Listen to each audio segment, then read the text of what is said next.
So the Lord showed me a vision of what takes place with young ministers, evangelists, apostles, preachers, pastors.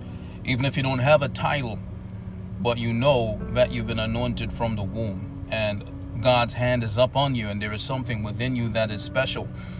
The Lord showed me a vision, vivid vision of what takes place. I'm not going to call the name of who I saw, but there is a very popular minister who has a church, very popular online, millions of followers worldwide, and he doesn't come off just as a preacher per se. He comes off as like a celebrity. So I saw myself, I was in that man's church.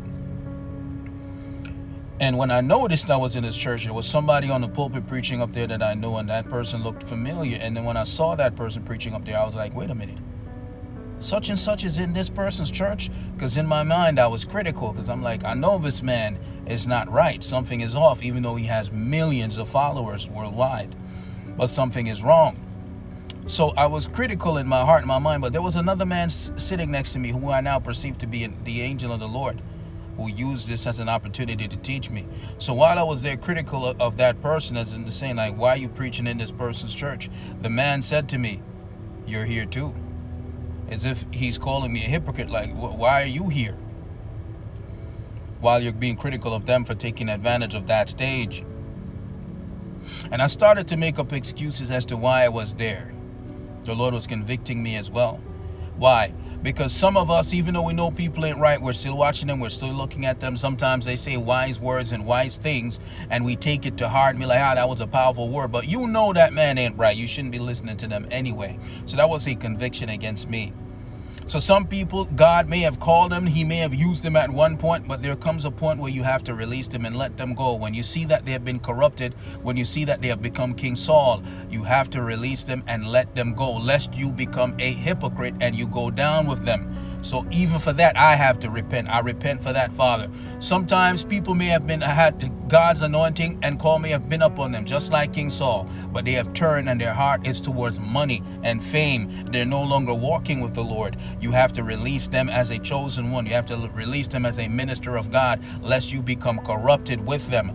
Let them loose. Now, the second thing that took place in this vision, a lesson that I was learning, when I was sitting in this man's congregation, there was no preaching of the word. There was no altar call. There was nothing going on concerning true ministry as concerns of the Lord Jesus Christ. What I saw was a huge performance. It was almost like I went to a show that had nothing to do with God.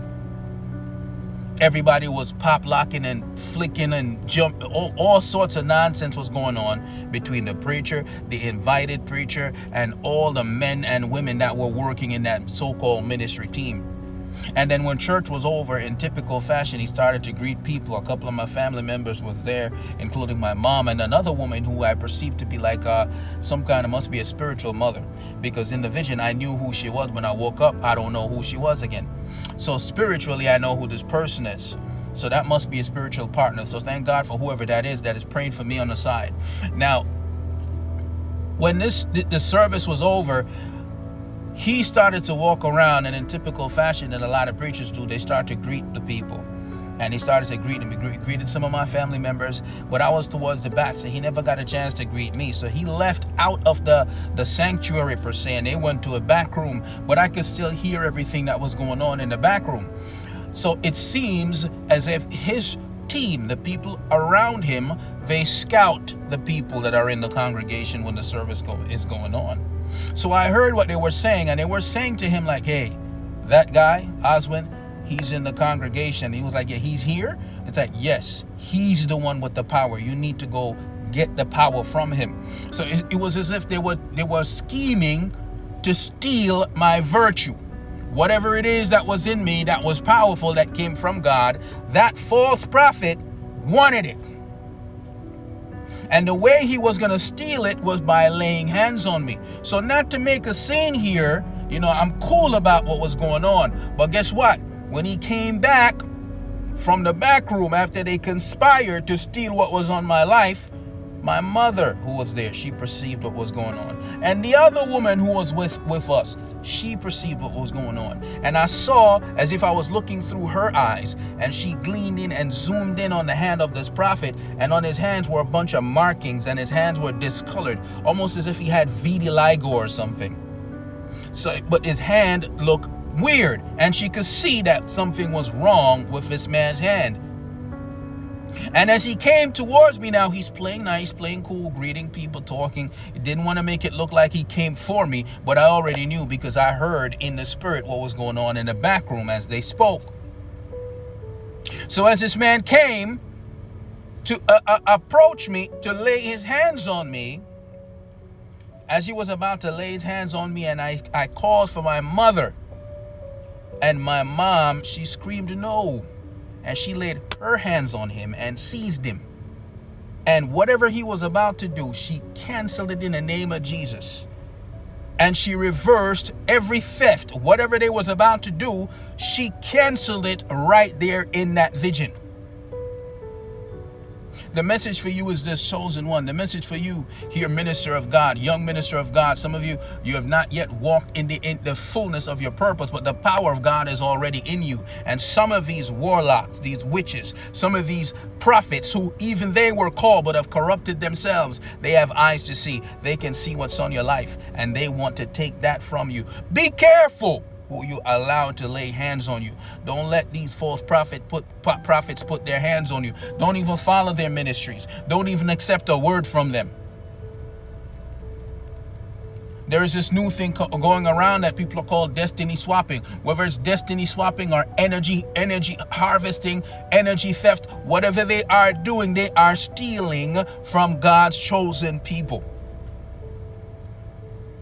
Don't let them put their hands on you. Don't attend their churches. Don't listen to their messages. If you happen to be scrolling on TikTok or YouTube and you fall upon a message, and because you may have had this love for them from way back, forget about it. Move on with your life. Read out of the book of the law. Read out of the Bible. Let God fill you up with his spirit. Let God fill you up with his word. Let God fill you up with his wisdom. Let God fill you up with his understanding. You don't need to hear nothing from them. Cut them off. Let them go. Be watchful and be careful, because wicked men out here are prying. They're trying to steal destinies. They're trying to steal virtues. They're trying to harness power. They're trying to steal from the men and women of God who are called from the womb. They see the light of God on you. They see that power, that virtue, that anointing in you. Even you yourself don't yet understand what's on your life, but because they are experiencing spiritual things, they can see, and they're coming to steal, kill, and destroy. They are agents of the devil. Be careful. Don't let none of them lay no hands on you. Peace.